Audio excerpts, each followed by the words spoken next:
This is Rogers TV. Okay, hello everyone. Thanks for taking the opportunity to watch this. I guess there's a lot of people who have been interested to see this conversation. Introducing the one and only, the very witty, the very charming Minister of Health and Community Services, the Honorable Dr. John Haggie. Thank you very much, sir. Thank you very much indeed. It's great to be here. Yeah, so I told a very select group of friends that I was going to be doing this interview, and one of them immediately said, "Holy crap, man, that's huge. That's like interviewing Mick Jagger. This guy is such a rock star right now." So how would you respond to like the fame that has happened on the back of that classic British wit, I imagine? It's been a bit of a surprise, actually. I mean, my challenge when I started it was simply how to keep people engaged. I spent 30 odd years giving people bad news, but it was a different kind of bad news, and it was done in a different way. And I think some of it was born out of an element of frustration as well, because it seemed at the time that I wasn't getting the traction. And these things they weren't really planned. They just kind of popped into my head on the spur of the moment. See, and that is probably, I thought we'd get at least further than 30 seconds into this conversation before I got to this question. But the thing that has been on my mind is whether or not any of these quips that people have, like that Jamie Feener has cross-stitched or needle-pointed into things about, you know, licking shopping cart handles and like swiping right and left, like, are any of those written? Or are they all wit? Are they all just... Well, some of them are recycled. The Tinder comment actually popped into my head doing an interview on what was a syphilis outbreak in St. John's. And it was Tinder and Grindr. It was Grindr that was driving it. Yes. I then got a crash course on what these were, because I wasn't really in the dating scene, and certainly not electronically. And it just kind of popped into my head when I was talking to my comms director, and she was almost hysterical. And she said, "I don't know whether you should say that, Minister," which then, of course, is like a red rag to a bull, so you have to go and say it. The shopping cart piece was actually quite interesting, because my girls they're a lot older now. I mean, the youngest is 30. But that was something that teething kids always do. And I always thought, how the hell do you stop them? And I used to put my hands over the shopping cart, and they'd chew on my hands when they were teething. But not everybody gets the chance to do that. You lean over to get something, and the next thing is you got your youngster chewing on the damn handle of the shopping cart. And again, where that came from that particular day, I really don't know, but it literally just flashed into my mind. Well, it seems to have worked both in upping your personal brand, your popularity, which in turn, I think helps to flatten the curve, because somebody who's likable and approachable, kind of in the same way that you have an accent and the Premier has an accent. Yeah. Right. Yeah. So, and that makes him approachable. He's like the guy next door because he speaks the same way that you do, or he has the same accent that you do. So I think that's really helped. You mentioned your girls, daughters. I follow one of your daughters on Twitter only since this happened, because she seems to be leveraging a lot of this and reflecting it back to her childhood, and I find it really charming. Well, I mean, and Elizabeth is really smart. She's a businesswoman as well. She has at least 2 online businesses that I'm aware of. So again, she's just taking advantage of co-branding. Yeah, absolutely, absolutely, and it seems to be working for her. So, I mean, you have this sense of humor that everybody's starting to notice, and I was very fortunate a couple of years ago, or a year ago, whenever it was, when Mr. John Cleese was in town, that I introduced him and I ran the Q&A that he offered. And that classic sort of Python-esque humor, has that been an influence in you? Because I see some similarities with just the calm demeanor, the perfectly timed delivery, sort of staunch, but so witty that you can't help but laugh at it. I grew up with Monty Python. It was one of those things when I was at high school, you would make sure you were home to watch. And, you know, the rest of the family, and even my sister really, who was a little bit younger than I, really didn't seem to be that gripped by it. But it was the topic of conversation the following day. We would dissect these skits and this kind of stuff.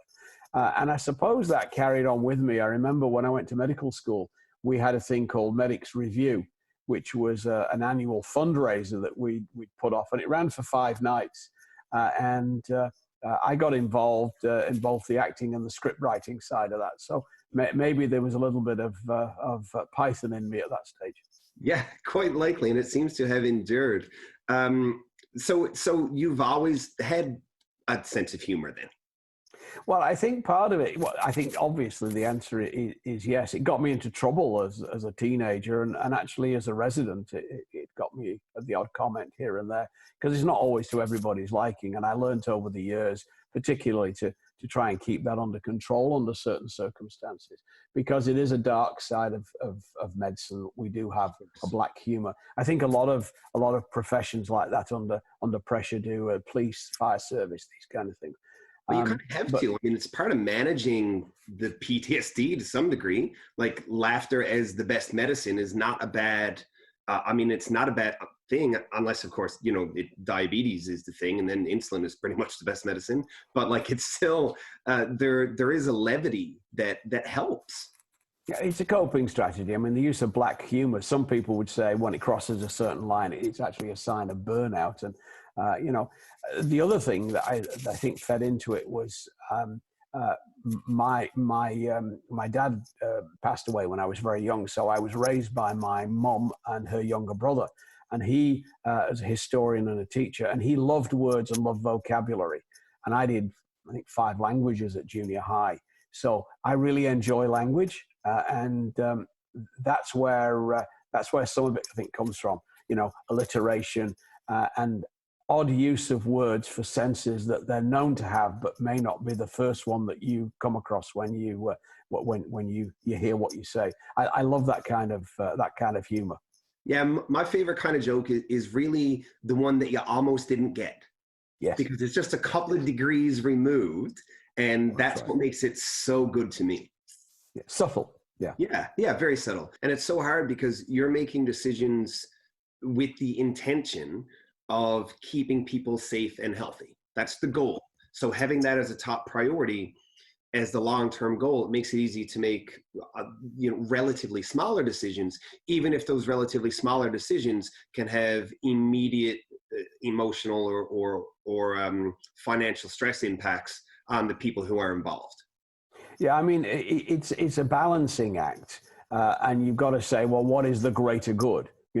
Keeping the seniors healthy, or maybe disadvantaging some fairly low-paid workers who effectively lose a few hours a week, and that certainly is hard. I think the hardest decision in many respects was around visiting in acute care and long-term care, and then the knock-on effect, because our biggest cluster, which until the Cargill meat plant business in Alberta was actually the largest cluster in Canada, came around a funeral home and the visitation and the wakes. And that's obviously very emotionally charged and very difficult. But at the end of the day, when you have 178 cases from one facility over the space of 3 days, you've got to say, well, how do we protect the greatest number of people? But I think that was probably the hardest one. That and the issue around visiting in acute care, particularly with seniors who may have cognitive impairment, people who would usually have some supports from family during convalescence from surgery, the issue around new parents. None of these was easy, but at the end of the day, it was how to reduce the risk to the greatest extent for the greatest number of people. Of course. Going back to the funeral home cluster, I tend to be a bright side person, not like blind positivity, but you can acknowledge negative situations without dwelling on them by looking for opportunity and optimism around them. Like, how can I be grateful for this thing that happened? So I have sort of reframed it in my mind that cluster from the funeral home was really good for our province because it showed us severity kind of immediately and allowed us to take it serious. I think you're right. I think it was certainly a wake-up call. And I think by a combination of timing and real hard work, public health practitioners in this province have, over the years, just like everywhere else, suffered. They're in the sense that, you only need them when you need them, and you need them at the moment. But, with pandemic planning, there's little cycles where traditionally governments have put money into it, enhanced services, and then when times are really tough, those are kind of in a place where you think, well, this won't make a front-end impact on the delivery of services. But we had a hardcore of what you could call hardcore public health staff. And I think the fact that Cole's cluster was dealt with the way it was really shows that at the end of the day, shoe leather and determination by people who know what they're doing actually works. Yeah, absolutely. I would agree. And I think the majority of people watching would agree. Let's talk a little bit about this small media team, the Three Musketeers and the average, the scattered add-on that comes in here. Obviously, being an MHA under the red banner, you know the premier, and you would have worked alongside him, sort of, and of course, being the Minister of Health and Community Services, Dr. Janice Fitzgerald, would also be no stranger to you. But how has your relationship with these two persons evolved since we've been doing these daily updates? Because sometimes I can see, like, across the table, there's like a little glance and there's probably an inside joke here or there, or there might be a thing that came up in conversation this morning because you knew Peter Cowan was going to ask it, or whatever the case is. How has that bond between you evolved? Oh, it certainly has. I mean, it's like anything else. When you work with people on a kind of casual basis, you see them from time to time to talk about, the new legislation we brought in, or there's a discussion to be had about, where we would want to go in general with a particular facet of healthcare. That's one thing. But when every day you're in the middle of, excuse me. You go right ahead, sir. No, it's all right. You're a busy man. You're a busy man. I get it. When every day you're in close proximity to a group of individuals, you do have those relaxed conversations. And even when those are done over the phone, either before everybody else joins the conference call or something like this, where there's only the two of you left on Skype, you can have a little chuckle and a little aside. And that's what takes us right back to the humor piece. Yes. Because we each have a slightly different brand of humor, and it complements each other. It's good in that regard. Absolutely. So you have, I've noticed over watching these updates that you have a rare ability that isn't common amongst politicians. And I think most people would argue that the majority of politicians would do the opposite. When somebody asks you a question, you tend to just take it head on and answer it directly. And it's kind of rare in the political world, because normally if you ask a politician, especially maybe somebody in leadership, who they'll answer your question by talking about all of the good things that they've done in their tenure that surround the topic, but not actually answer the question. That appears to be a strength of yours. I'm wondering where that comes from. Is it because you're data driven and you're a scientist, or is it something else? I think what it amounts to essentially is habit. You can't dodge someone asking you what you're going to do with their innards while you happen to be in there with a knife. Yeah. And, you have to explain it in a way that people can understand so that they can appreciate it. And so that does two things. One is it gets rid of the jargon, because, physicians are great at jargon.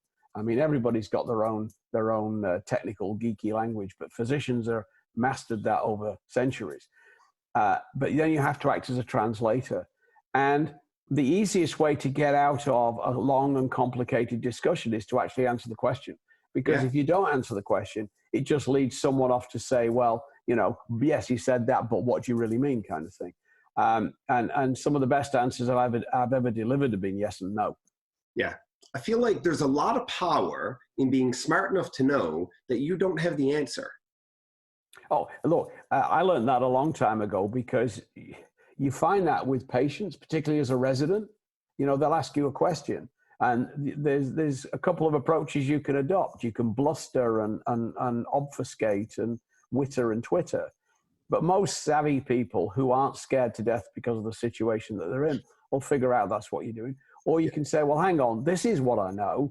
I'll go find out the rest. And people often ask you about numbers. And I'm a great fan of numbers. I think they're very helpful in illustrating things.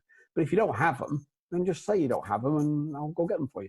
Yeah, exactly. Then there's not really any downside to that honesty, really. In speaking about questions, are there repeat questions you wish people would just stop asking because they've been answered so many times? I actually regard COVID-19, I mean.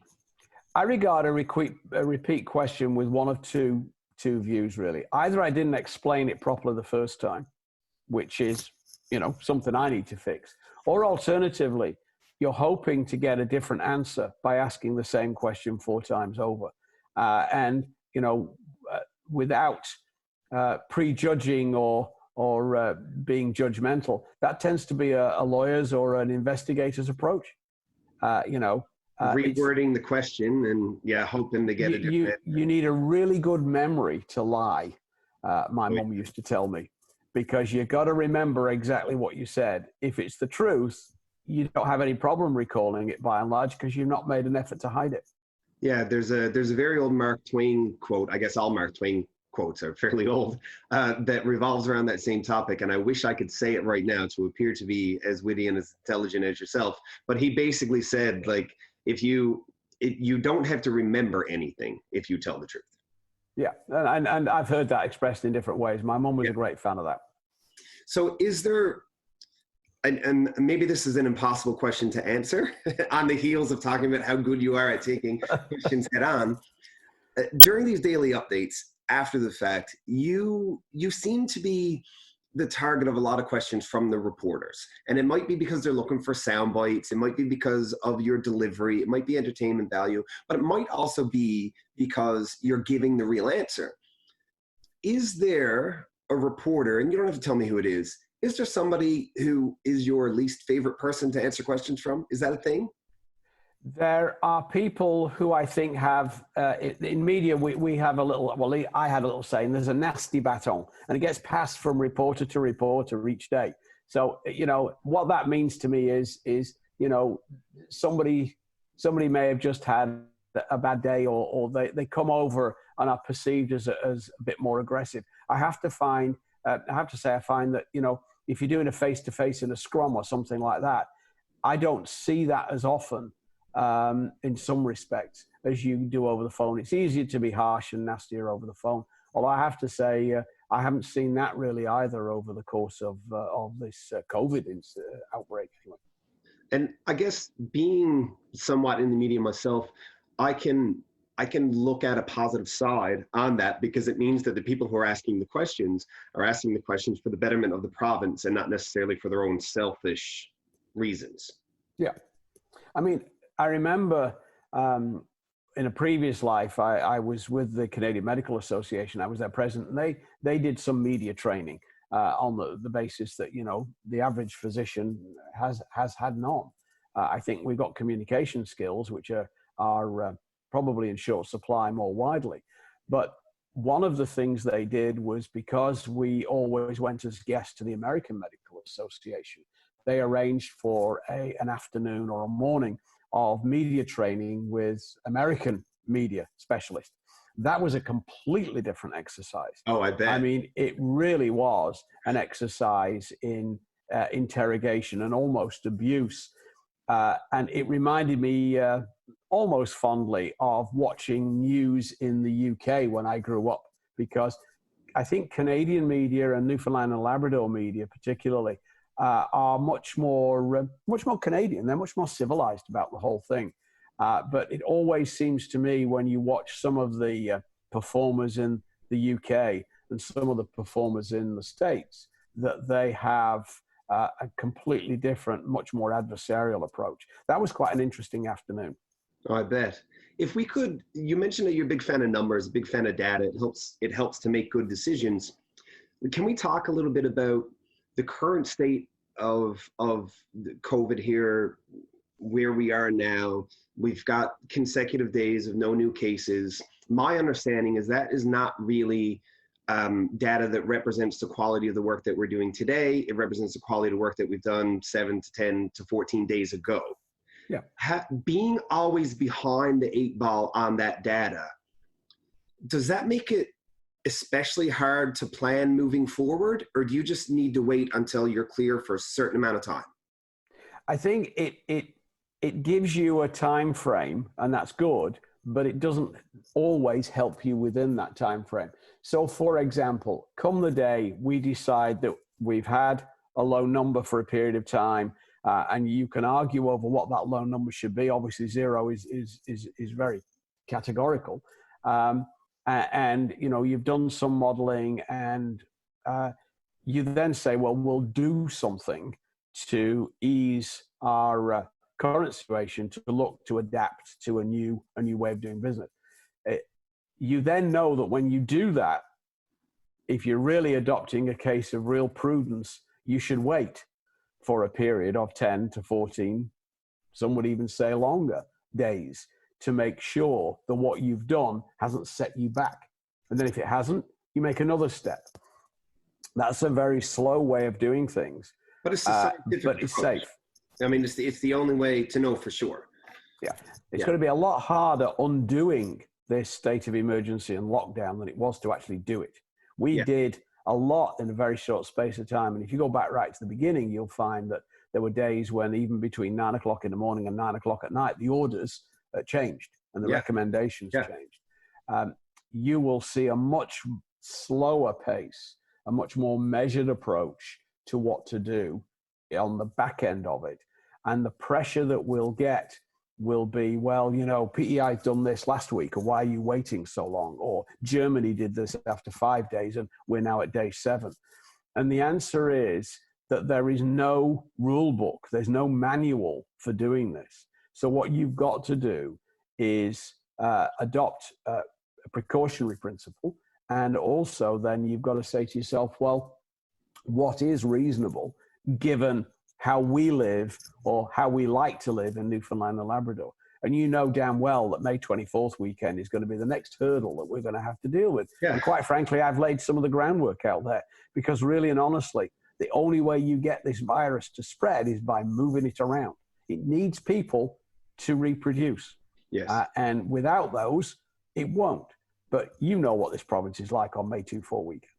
Oh, yeah. So I could sit and I could talk to you for another half hour easily, and I'm sure the audience could listen to it for another half hour easily, but I'm going to have to clue it up. I do, however, have one final question, and you spoke about the power of yes-no answers, and I'm wondering if this one will be that simple. Do you have any interest whatsoever in a future leadership position with the province? And I'm going to be a bit vaguer here, I'm going to be diplomatic. That decision currently doesn't rest with me. And the facts of the case are, if you'd asked me in 2013 where I was going to be in 2015, I wouldn't have said sitting in the Department of Health or at the cabinet table with a premier. If you'd asked me in 1991 where I was going to be in 1993, I wouldn't have said Snantley. Yeah, fair enough. So, okay. I'm going to take that as a maybe. I'm going to take that as a maybe.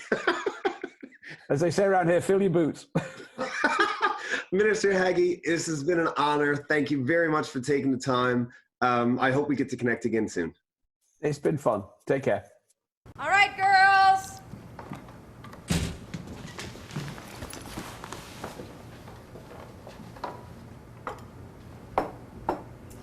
Mom, you said it's played again.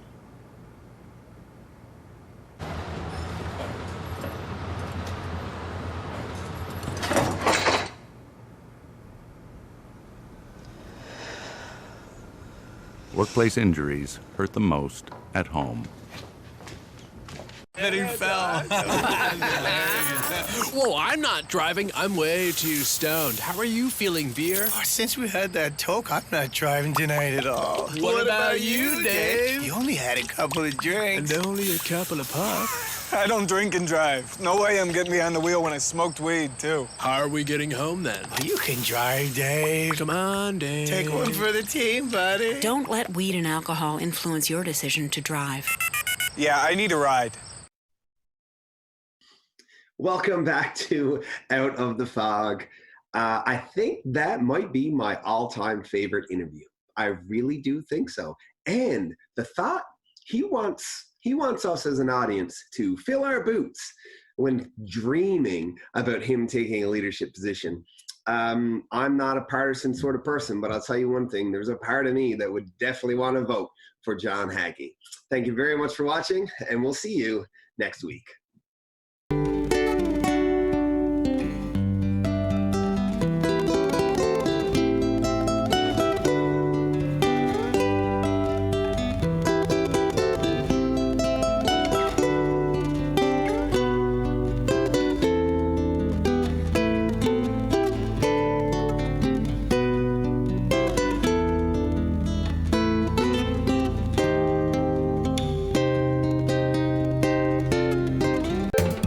Call the Rogers TV viewer response line, email us, or connect with us on social media.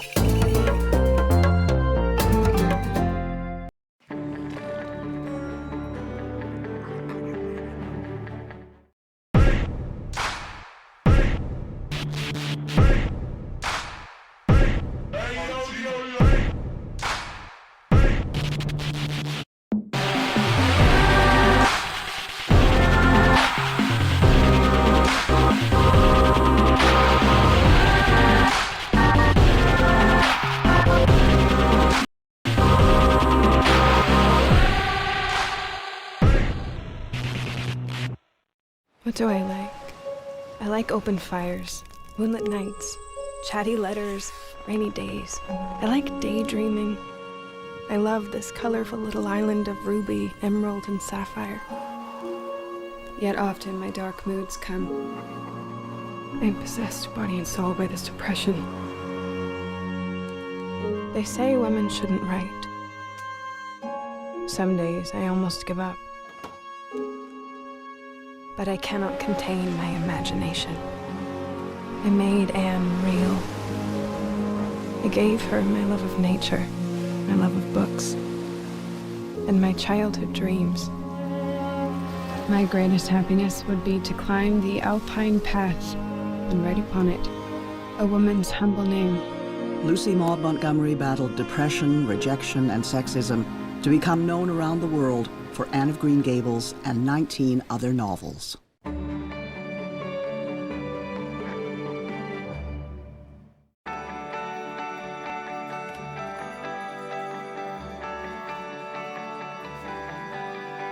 This is Rogers TV. Focused on quality and convenience, there isn't much you won't find at Marie's Mini Mart. Home-style breads, sandwiches, plus a variety of artisan breads and delicious single